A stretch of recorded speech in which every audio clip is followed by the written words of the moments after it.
بسم اللہ الرحمن الرحیم، السلام علیکم اینڈ ویری وارم ویلکم۔ آج میرے ساتھ سینئر اینکر پرسن اسد اللہ صاحب موجود ہیں، جو آج کل کسی بھی ادارے میں نہیں ہیں۔ اس کی وجہ بھی یہ خود ہی بتا سکتے ہیں۔ ویسے تو سمجھ یہی ہوگی دوسری بھی کہ میاں صاحب پہ تنقید کرتے تھے، خاص کر میاں صاحب کے جو ایک سٹوری وہ کہتے تھے، ایک نوجوان والی جو لندن میں آتا تھا، جب سب کو کہا جاتا تھا کیمرے بند کر دیں، ادھر ہو جائیں ادھر ہو جائیں، ہٹو بچوں کی آوازیں لگتی تھیں، تو ان کے حوالے سے کچھ سٹوریز کرنے پہ ان کو 92 نیوز سے کہا گیا کہ آپ کی خدمات کی مزید ضرورت نہیں ہے، تو وہ بھی ان سے کچھ بات کریں گے اس حوالے سے بھی۔ اس کے ساتھ یہ سٹوری آپ سنا رہے ہیں، میں نے نہیں سنائی۔ نہیں وہ یہ میرا تجزیہ ہے، یہ آپ کو خبر نہیں ہے، یہ آپ کی اپنے سورسز سے خبر ہو سکتی ہے۔ بالکل میری اپنی خبر ہے یہ۔ اور وسیم ملک صاحب جو ہے نا پبلک نیوز سے تعلق ہے، جرنلسٹ ہیں، سپریم کورٹ کور کرتے ہیں۔ آج سب سے پہلے وسیم سے تجزیہ لیتے ہیں۔ وسیم، پہلے یہ بتائیے گا جو ملٹری کورٹس والے معاملے میں آج ہوا، سپریم کورٹ آف پاکستان نے فیصلہ معطل کر دیا ہے اور مسرت ہلالی صاحبہ نے اختلاف کیا، اور امپورٹنٹ بات یہ ہوئی کہ اٹارنی جنرل نے کہا کہ بہت سے ملزمان ایسے جن پہ جرم ثابت نہیں ہو رہا اور بہت سارے ہیں جو بری ہو جائیں گے اس معاملے میں۔ تو کس طرح دیکھتے ہیں مسرت ہلالی صاحبہ کا جو ریمارکس تھے، جو ان کا اختلاف تھا، وہ کس بات کے اوپر تھا؟ اور ذرا سمندر کو کوزے میں بند کریں۔ دیکھیے، سب سے پہلے تو اب جو یہ فیصلہ معطل کیا گیا ہے، اس پہ ایک سوال اٹھ رہا ہے۔ وہ سوال یہ ہے کہ کیا 5 ججز، گزشتہ 5 ججز کا فیصلہ جو ہے معطل کر بھی سکتے ہیں یا نہیں کر سکتے؟ اس پہ ہم نے بھی قانونی رائے جاننے کی کوشش کی، تو اس سے پتہ یہ چلا کہ چونکہ یہ ایک 6 ممبر بینچ تھا اور انٹرا کورٹ اپیل میں بینچ دیکھا جاتا ہے، ججز کی تعداد نہیں دیکھی جاتی، تو یہ لارجر بینچ تھا، لہٰذا یہ فیصلہ اپ ہیلڈ ہوگا۔ مگر میرا یہ سوال ہے کہ اس فیصلے کی کوئی مورل گراؤنڈز پہ یہ فیصلہ کہیں کھڑا ہوتا ہے؟ آپ اسے کہیں کوٹ کر سکتے ہیں کہ یہ پہلی بار سپریم کورٹ آف پاکستان میں ایسا ہوا کہ 5 ججز کا فیصلہ 23 اکتوبر کو متفقہ طور پر، اور پھر اس کے بعد آج 13 دسمبر کو غالباً 50 دن کے بعد جو ہے وہ 5 ججز ہی بیٹھ کے معطل کر دیتے ہیں۔ باقی جہاں تک آپ نے بات کی، بینچ جس طرح بنا، پھر بینچ جس طرح تنازع کا شکار ہوا، اور پھر جس طرح آج کورٹ پروسیڈنگز شروع ہوئی، تو اسی لمحے آپ بھی وہاں پر موجود تھے، اور جس طرح وہ جسٹس سردار طارق مسعود صاحب پوری کارروائی کو لے کر چل رہے تھے، اسی لمحے آئیڈیا ہو گیا کہ شاید فیصلہ میں نے یہ سمجھا، ممکن آپ اختلاف کریں، کہ فیصلہ پہلے ان کے مائنڈ میں موجود ہے۔ اس اعتراض کے باوجود بھی جو ان کے اوپر کیا گیا کہ انہوں نے مینٹینیبلٹی پہ، اس وقت جب بندیال صاحب نے بینچ بنایا تھا تو انہوں نے اپنا مائنڈ ڈسکلوز کر دیا تھا، تو آج بھی وہ کہیں سوچ کے آئے تھے کہ فیصلہ کرنا ہے۔ جس طرح کی پروسیڈنگز انہوں نے چلائی ہیں، بس وہ ایک کارروائی تھی، وہ اس کارروائی کو، وہ قانونی تقاضا تھا، اسے پورا کیا گیا۔ اور مسرت ہلالی صاحبہ، دیکھیے جو کیس ہے وہ تو بڑا ہی بنیادی ہے، اگر اس کے اوپر اعتراض ہے، اور اسی کے اوپر سوالات بھی ہوئے، تھوڑا سا آپ کا ٹائم لوں گا۔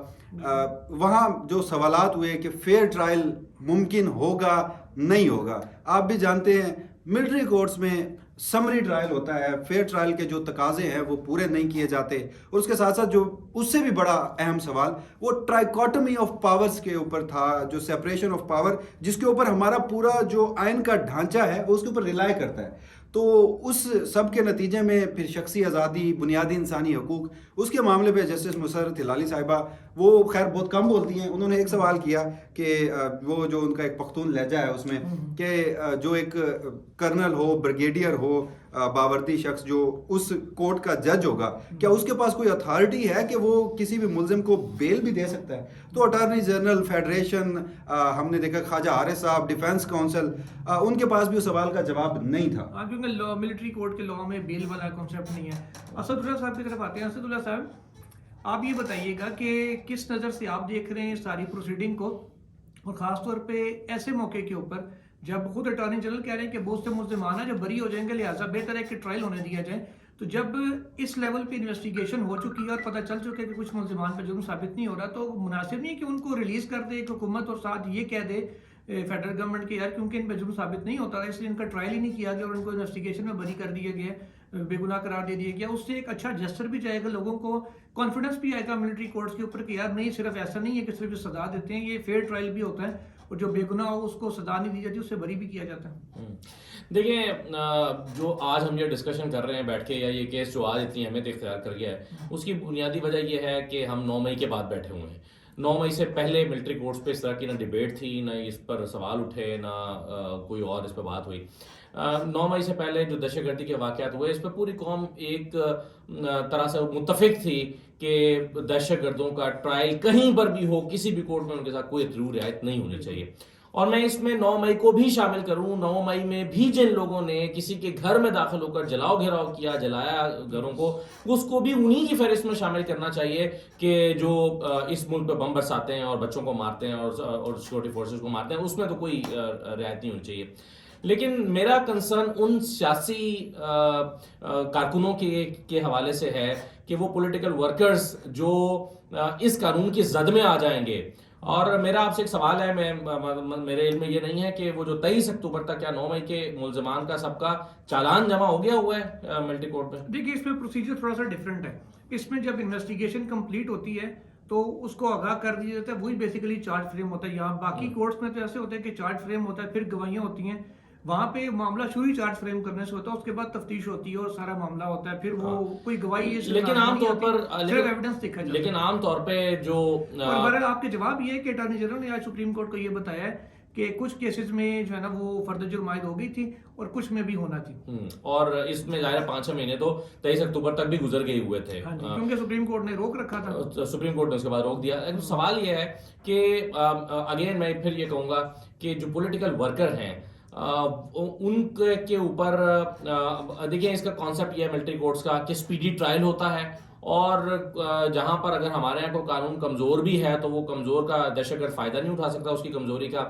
لیکن یہاں پولیٹیکل ورکرز اگر وہ اس میں براہ راست ملوث نہیں ہیں اور وہ بھی اس میں پکڑے ہوئے ہیں یا پکڑے گئے ہیں, تو پھر سوال یہ پیدا ہوگا کہ کوئی دہشت گردی کے جو ایف آئی آرز ہیں وہ تو جب تحریک انصاف آتی ہے تو نون لیگ پہ ہوتی ہے, نون لیگ آ جاتی ہے تو تحریک انصاف پر ہو جاتی ہیں, تو پھر سیاسی جماعتیں جو ایک دوسرے کے اوپر دہشت گردی کی ایف آئی آرز کرتی ہیں تو پھر یہ معاملہ کہاں پر جا کر رکے گا, یہ بنیادی سوال ہے. اور دوسری بات یہ ہے کہ وہ جو 5 ججز نے 5-0 کے ساتھ فیصلہ دیا تھا, انہوں نے بھی تو آخر کسی قانون کے اوپر ہی رائے کیا تھا. تو میرا اب آپ سے سوال ہے, چونکہ آپ کورٹ میں موجود تھے, میں نہیں تھا, تو کیا آج 5 دوسرے ججز نے جو ہے وہ اس فیصلے کو معطل کرتے ہوئے کیا ان گراؤنڈز پر گفتگو کی ہے یا اس پر غور کیا ہے جو پچھلے 5 ججز نے کیا تھا؟ اصل میں گراؤنڈز تو ابھی سامنے ہی نہیں آئے, کیونکہ جب بار بار سوال اٹھایا گیا خواجہ عارف صاحب کی طرف سے, کہا گیا جی کئی ہارڈ کور ٹیررسٹ ہیں, ان کا ٹرائل بھی انہی جو کل عدم قراردادی دفعات ہیں ان کے تحت ملٹری کورٹس میں ہوتا تھا. اب وہ نہیں ہو پا رہا. جیسے ڈی اے خان میں کل ایک واقعہ ہوا, اس کا بھی ایگزامپل سردار طارق صاحب نے دی کہ ان میں کچھ سویلین اگر ملوث پایا گیا تو اس کے ساتھ کیا کیا جائے گا. اس پہ انہوں نے خود بھی بینچ کا یہ ویو تھا کہ آپ اگر تھوڑا انتظار کر لیں, تفصیلی وجوہات آنے دیں کہ انہوں نے اس ایشوز کو کس طریقے سے ڈیل کیا ہوا ہے, تو پھر ہمارے لیے معاملہ سمجھنے میں آسانی ہوگی. یہ ان کا بھی موقف تھا.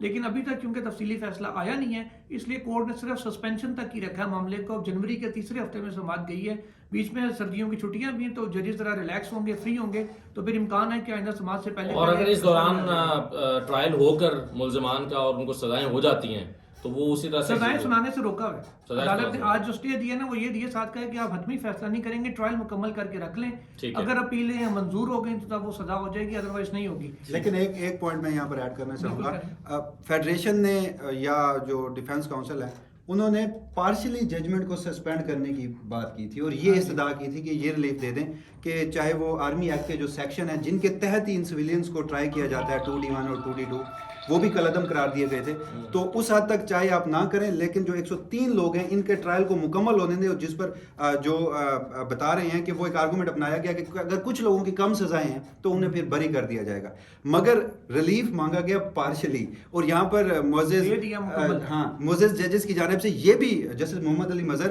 اور بینچ کے سربراہ کی جانب سے یہ بھی آبزرویشن سامنے آئیں کہ آخر فیڈریشن کو اس کیس کی جلدی کیا ہے. جو ڈیٹیل ریزننگ ہے وہ 5 رکنی بینچ کی جسٹس اعجاز الحسن صاحب کے جو سربراہی میں تھا, اس کے بعد یہ پھر مقدمہ سن لیں گے, پھر وہ ججمنٹ ریزرو ہوتی ہے, اور پھر جب سنایا جاتا ہے تو جو پارشلی ریلیف مانگا گیا تھا مکمل ریلیف بھی دیا جاتا ہے فیڈریشن کو, اور اس حوالے سے جو پھر دسمبر کے 3 بہرحال اس میں میرا ایک مختصر سا نقطہ یہ ہے کہ دیکھیے کوئی بھی دہشت گرد بچنا نہیں چاہیے, اور کوئی بھی بے گناہ جو ہے وہ زد میں نہیں آنا چاہیے. اگر یہ والا جو آج ہو رہا ہے یا ملٹری کورٹس ہے یا آج کا جو فیصلہ ہے, اگر وہ اس بات کو انشور کرتا ہے تو مجھے کوئی اعتراض نہیں ہے کہ کوئی بھی دہشت گرد یا کوئی بھی قصوروار جو ہے اس کو پکڑا جائے, اس سے کوئی ہمدردی نہ ہو سکتی ہے, نہ ہونی چاہیے.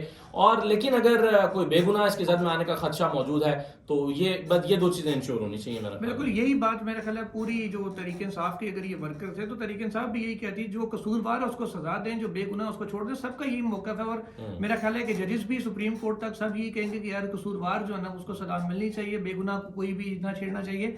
اب آتے ہیں تھوڑا سا ڈفرینٹ اینگل کی طرف. الیکشن کمیشن آف پاکستان جس کا کام انتخابات کروانا ہے اسد اللہ صاحب، وہ الیکشن تو کروانے کی طرف ابھی تک شیڈیول بھی نہیں جاری کیا اس نے.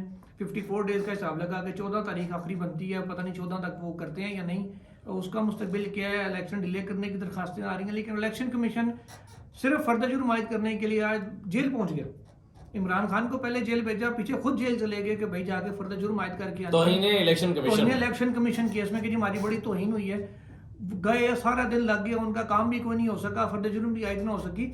اس کو کیسے دیکھتے ہیں یہ الیکشن کمیشن جو یہ کام کر رہا ہے؟ وہ آپ تو صبر کر سکتے ہیں، آپ کا کون سی بلنے میں باں آئیں گی؟ بالکل. اور کون سا عمران خان چھوٹ گیا ہے؟ جس دن چھوٹنے لگے گا یہ تو اس دن آپ چلے جائیے گا. دیکھیے میرا خیال ہے یہ بہت ساری چیزیں ہم تاریخ میں پہلی دفعہ دیکھ رہے ہیں. مطلب پہلی دفعہ یہ کہ الیکشن کمیشن جا کر جیل میں کسی پر فرد جرم لگانا چاہتا ہے توہین الیکشن کمیشن کی. وہ الیکشن کمیشن جو ٹرائل نہیں کر سکتا، ٹرائل کورٹ وہ نہیں ہے، اور وہ وہاں پر جا کے توہین الیکشن کمیشن کی لگانا چاہتا ہے، جبکہ اتنے دوسرے سنگین مقدمات پہلے سے ملزم کے اوپر موجود ہیں. تو آپ اس کو صبر کر سکتے ہیں. لیکن جو اصل میں کرنے کا کام ہے، ایک خط لکھا ہوا ہے انہوں نے وزارت داخلہ کو، اور 3.25 لاکھ کی نفری مانگی ہوئی ہے، اور کہا تھا کہ 7 تاریخ کو جواب جمع کرائیں. آج میرا خیال ہے 13 تاریخ ہے، اور ابھی الیکشن کمیشن کو تو جب 7 کو جواب نہیں آیا تھا تو 8 کو ایک اور خط لکھنا چاہیے تھا، 9 کو دوبارہ ریمائنڈر بھیجنا چاہیے تھا، 10 کو پھر کہنا چاہیے تھا کہ جناب آپ بتائیں یہ الیکشن کرانے ہیں میں نے. ایسا لگتا ہے کہ الیکشن کمیشن کو اس کی جلدی نہیں ہے یا اس کی اتنی فکر نہیں ہے، اور وہ خاموشی سے بیٹھا ہوا. اور 14 کی آپ کہہ رہے ہیں ڈیڈ لائن، اس کے بعد 56 دن ہو جائیں گے، اور اگر آپ 15 کو کراس کر جاتے ہیں، 16 پہ چلے جاتے ہیں، تو پھر آپ کو یا تو اپنے شیڈول میں تبدیلی کر کے 54 دن کو 52 دن پہ لانا پڑے گا، یا پھر الیکشن کو 8 فروری سے 10 فروری پہ لے کے جانا پڑے گا. 2 ہی صورتیں ہو سکتی ہیں. تو یہ بہت بے چینی اور میرا خیال ہے پریشانی کی کیفیت الیکشن کمیشن کے اوپر ہونی چاہیے. بظاہر وہ دکھائی نہیں دیتی، بظاہر ان کو یہ لگتا ہے کہ جی الیکشن کمیشن کی توہین کی ہے جس شخص نے، پہلے اس سے حساب کتاب برابر کیا جائے اور وہ کیا جائے. آئین کی توہین بے شک ہوتی رہے. آئین کی توہین ہوتی ہے. معذرت کے ساتھ الیکشن کمیشن ایک اور کام بھی کر رہا ہے جو آپ دونوں نے نہیں بتایا. الیکشن کمیشن اگر سوشل میڈیا پہ گزشتہ دنوں میں ہم نے دیکھا کہ وہ ایک فیک الیکشن اسکیجول جاری ہو گیا، اس کے اوپر پوری وضاحتیں دے رہا ہے. فوراً ترجمان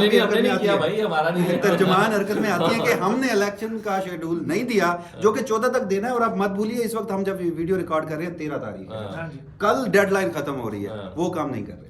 وہ نہیں کریں گے. اسد صاحب ویسے تو قاضی صاحب نے کہا تھا کہ جی یہ باتیں صرف اپنی بیگمات سے کرنی ہے، لیکن ہم آپ لوگوں سے بھی کر رہے ہیں. آپ کو 8 فروری کو الیکشن ہوتا نظر آ رہا ہے؟ دیکھیں اگین یہ ڈیپینڈ کرتا ہے کہ وزارت داخلہ کیا جواب دیتا ہے. دیکھیں میرے نزدیک تو اس پہ شکوک و شبہات کے بادل مجھے منڈلاتے دکھائی دے رہے ہیں. اس کی وجہ یہ ہے کہ تمام اداروں کو اپنی اپنی ذمہ داری اب تک جو ادا کرنی چاہیے تھی شیڈول جاری کرنے کے حوالے سے وہ تو نہیں ہوئی ہے. وزارت داخلہ کو بتانا چاہیے تھا، خط لکھ دینا چاہیے تھا. اور مکمل خاموشی ہے. یہ بھی نہیں کہا گیا کہ جی آپ ہمیں اس پہ غور و فکر کرنے کے لیے 3 دن مزید دے دیں. کوئی جواب تو دینا. وہ خاموشی ہے مکمل. تو میں تو یقین سے نہیں کہہ سکتا کہ کیا معاملہ ہے، لیکن آپ یہ دیکھیں نا، ہمیں بظاہر یہ بہت مشکل لگتا ہے کیونکہ سپریم کورٹ نے کہا ہوا ہے، سپریم کورٹ نے کہا ہے کہ جی الیکشن ہر صورت 8 فروری کو ہو جانے چاہیے. تو سپریم کورٹ کے آرڈر کی خلاف ورزی کیسے ہو سکتی ہے؟ لیکن یہ بیک وقت اتنا ہی آسان ہے کہ اگر وزارت داخلہ کہے کہ ہمارے پاس جناب حملے ہو رہے ہیں اور ہم تو آپ کو فوج نہیں دے سکتے، الیکشن کمیشن ایک معصوم صاحب منہ بنا کے دوبارہ قاضی فیصل صاحب کے پاس چلا جائے اور کہے کہ جناب دیکھیں ہمیں نفری نہیں مل رہی تو ہم کیا کر سکتے ہیں. قاضی فیصل صاحب پھر تاریخیں دینا شروع کریں گے تو ہمیں عمر تا بندیال صاحب کا دور دوبارہ یاد آنے لگے گا. تو یہ ایک طرف بہت مشکل ہے، دوسری طرف اتنا ہی آسان ہے الیکشن کو ڈیلے کرنا کیونکہ یہ پہلے ہی ڈیلے ہو چکا ہے. ایک دفعہ ہو گیا ہے پاکستان میں، اب یہ کوئی انہونی بات نہیں رہی. جب پہلی مرتبہ ڈیلے ہو رہا تھا تب ہمیں یہ بڑی انہونی بات لگی تھی کہ یہ کیسے ممکن ہے کہ 90 دن کے اندر الیکشن ہوگا تو آئین ٹوٹ جائے گا. اب ہم نے دیکھا اللہ کا شکر ہے نہ آئین ٹوٹا ہے، نہ کوئی اور پاکستان میں مسئلہ ہوا، پاکستان بھی چل رہا ہے، نہ گلاس ٹوٹا ہے، نہ آئین ٹوٹا ہے، نہ تو اس لیے سب چل رہا ہے. تو مجھے نہیں، میں اس کو خارج از امکان تو نہیں دیکھتا کہ الیکشن آگے پیچھے ہو جائے. وسیم ملک صاحب کل تاجروں نے پہلے مولانا فضل اگر الیکشن ہونے ہیں نا تو وہ اس کے محرکات کچھ اور ہوں گے، آئین کی قدغن اس کی محرک نہیں ہے. ایگزیکٹلی. وسیم ملک صاحب تاجروں نے کل مطالبہ کیا وزیر اعظم سے کہ نگران سیٹ اپ چلنے دیا جائے. اس سے پہلے زرداری صاحب نے کہا تھوڑا سا آگے ہو جائے تو مسئلہ نہیں ہے. فضل الرحمان صاحب کہہ چکے ہیں، امیر مقام صاحب کہہ چکے ہیں. تو اچھا مزے کی بات یہ کہ جو تاجروں والی خبر ہے وزیر اعظم سے ان کی ملاقات کی، اب کراچی کے سارے تاجر تھے اسد صاحب، ان کی خبر کراچی کی کسی رپورٹر نے دی بلکہ وہ پی ایم آفس کے رپورٹرز نے ذرائع سے وہ ساری خبر دی ہے. اس کو کس طرح دیکھتے ہیں؟ دونوں حصے میں رائے لوں گا. میرے پاس تو ایک تھوڑی سی لبرٹی ہے.